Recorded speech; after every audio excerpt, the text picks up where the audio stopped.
Morning peeps, good morning everyone. How's everyone doing? Hopefully you guys are all doing well. Don't forget, if you're new to the channel, like, share, subscribe. All right, back home after a dramatic night of boxing in Liverpool. Let's not waste any time. Let's get straight to it. Brandon Figueroa stopping Nick Bull in the final round to become the new WBA featherweight champion. I did say this was going to be tough.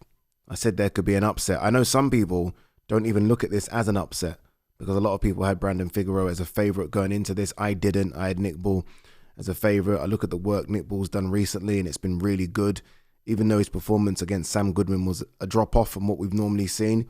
And I look at the work that Brandon Figueroa has done.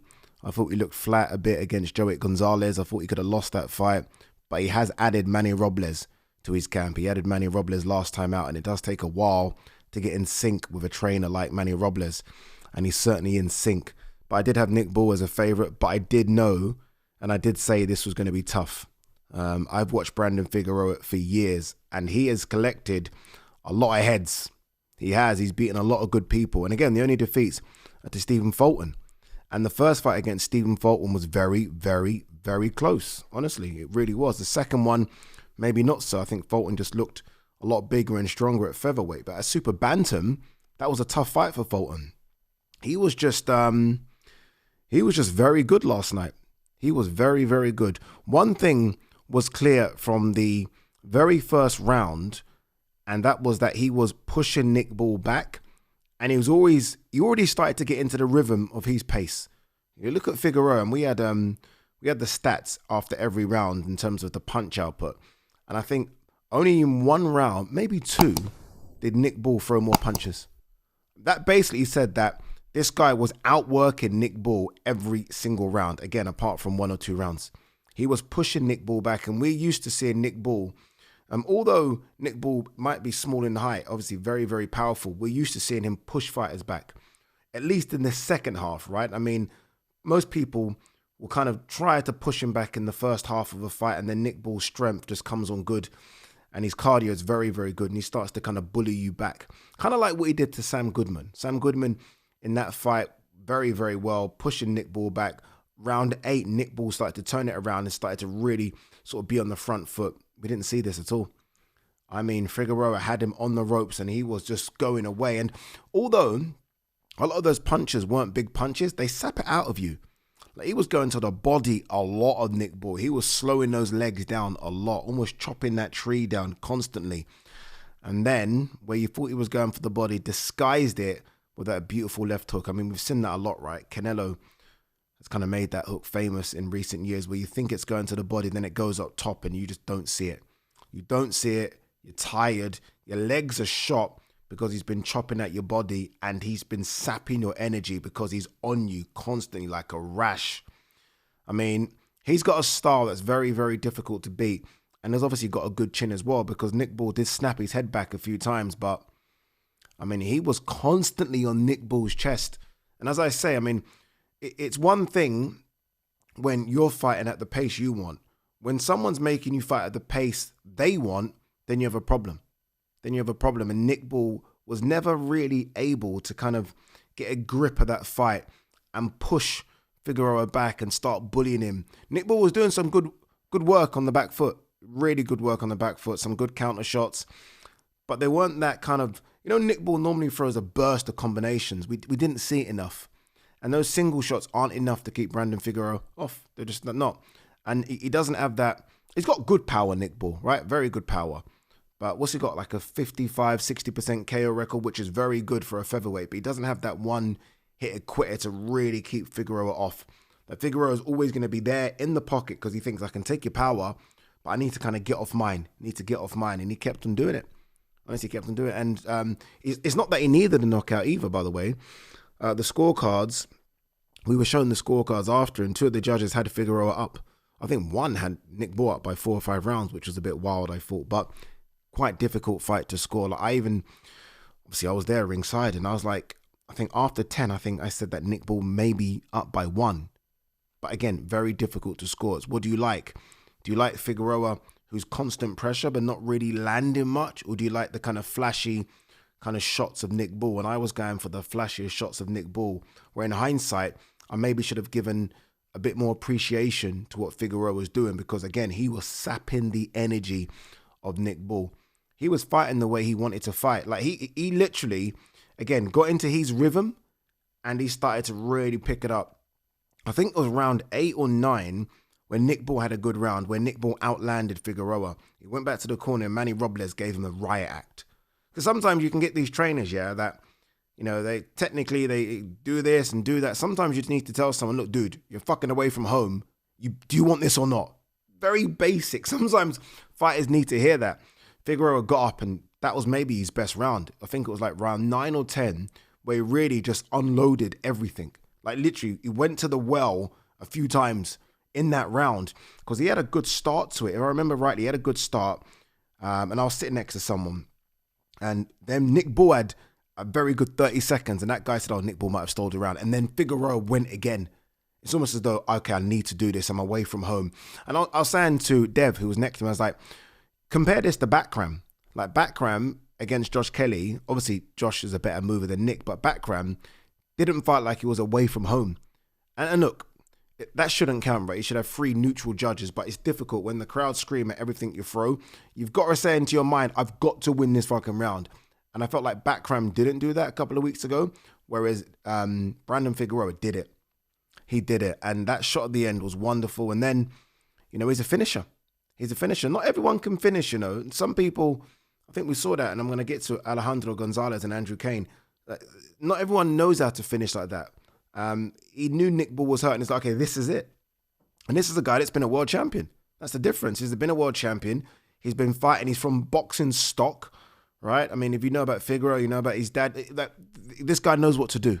He knows you're hurt, you're done. And he was not letting Nick Bull off. And look, credit to Nick Bull to even get up off that hook. I've never seen Nick Bull hurt. Can't think. At least at this elite level, he's almost just walked through people. So that was surprising. But look, credit to Figueroa. I don't know about that nonsense after. A few people have asked me, Ade, did you kind of see what was going on? And what I did see was Brandon Figueroa and his team celebrate, rightly so. Come on, let's stop being stupid here. You're going to celebrate. You've just won a world title away from home. You're going to celebrate. People have written you off because of your last performance. You're going to celebrate. You've beaten, I don't know, number 1 or number 2 best featherweight in the world. I know there are others out there, right? Shushu, Espinoza, I know, but a lot of people had Nick Bull as maybe the guy. You've just beaten him away from home. You stopped him. You're going to celebrate. And then when they saw that Nick Bull was taking oxygen, they stopped a little bit. But you're going to celebrate. And Nick Bull's team, or I saw Andrew Kane kick out. I'm like, what are you doing? Stop that nonsense, man. Don't do that. And the British Boxing Board of Control needs to look at that. You can't come in the ring and kick people. The fuck is this? What are we doing? So hopefully they look into that. But I thought he was very humble. I actually thought all week, and I was there on Friday and Saturday. So I'll say all week. The 2 days I was there, I thought that Figueroa was fantastic. I thought he handled himself really well, speaks very well, very eloquent. No trash talk with him. So if anyone did think he did wrong after, I think they only have to look at the character of him and realize this was just a dude celebrating a big win, a career-changing win. And that's all it was. That's all it was. And now he'll get those big fights in America. There's a lot of talk about Nick Bull versus Shushu, or Nick Bull versus and the champions. Obviously, Nick Bull's going to have to reassess what he wants to do. But for Brandon Figueroa, that's a really, really big win. All right, let's talk about Nick Bull. I thought he looked flat against Sam Goodman, and I've mentioned this a few times. I just felt like, I don't know, I'm always happy when Nick Bull gives us activity. Like Nick Bull seems to fight every 4 or 5 months. He's always in fights. Maybe this is the perfect time to press pause a little bit. Because one thing about Nick Bull fighting all the time, which I love, and you have to credit him because we don't get it a lot, is that Nick Bull's always going 12 rounds. Like, it's not like Nick Bull's fights every 4 or 5 months, but he's knocking people out. So he isn't going all the distance all the time. He's going the distance all the time. And maybe he just needs a break. Maybe he just looked a bit flat. Maybe. But maybe, and I think this is maybe the easiest way to think about it, he's just fighting a fellow elite fighter. When elite fighter fights elite fighter, someone's going to lose.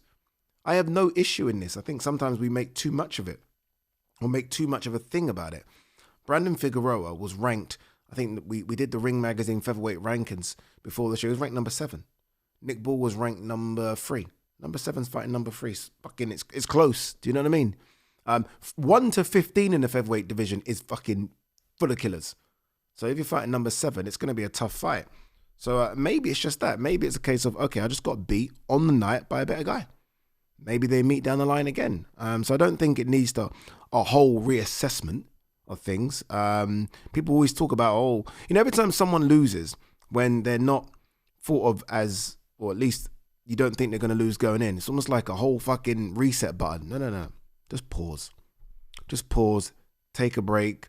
None of this new trainer talk. None of this new weight class talk. None of that talk. Just take a break. Take a break, and we'll see him in, I don't know, the autumn. Maybe late summer, August, September or something. But take a break and come again. It's that simple. It's that simple. Let's talk about a couple of the undercard fights. Let's start with Andrew Kane, who, again, after what he did in the ring, so disappointed about that kick. I didn't see it. I wish I saw it beforehand, and I would have maybe mentioned it on Beyond the Bell. I was like, what the fuck? When I heard about it. But dude, the cojones on that guy. Again, you just know. As soon as I saw the weigh-in with these two, I was like, it's going to be a bit of a war, this one. It's going to be a bit of a war. And it was a war. And I thought he was done. And when he got like chopped down to the body like that, I thought, okay, that's it. You're done. You've had a good run. I mean, you're very close, right? That was a final eliminator for Inoue's WBC belt. Takuma Inoue, not Naoya, obviously. But for him to kind of rally and the crowd to kind of just lift him off the canvas, if you like, and for him to come out in the 9th round and start throwing Hail Marys, I mean, they made a stern stuff up there, aren't they? So that was a very, very good win for him. Congratulations to him. And look, it's a tough ask going to Japan and trying to oust and beat the champion. But one thing Andrew Kane has is knockout power. Like, he genuinely has dynamite in both hands. So you just don't know. Honestly, you don't know. But yeah, it's a difficult night, isn't it? Because all the Liverpudlians won, and then it's the champion, and then, surely he's going to win, right? He's going to get the victory, and then he doesn't. And that causes a bit of when sort of the big ticket seller loses, it is a bit of an issue for the other fighters, because you don't know if Andrew Kane's a main event guy yet. You don't. So what it does do, it kind of stalls it a little bit. It does. It stalls what's going to happen up there. But they'll be fine. They'll be fine. Again, Nick Ball will be fine.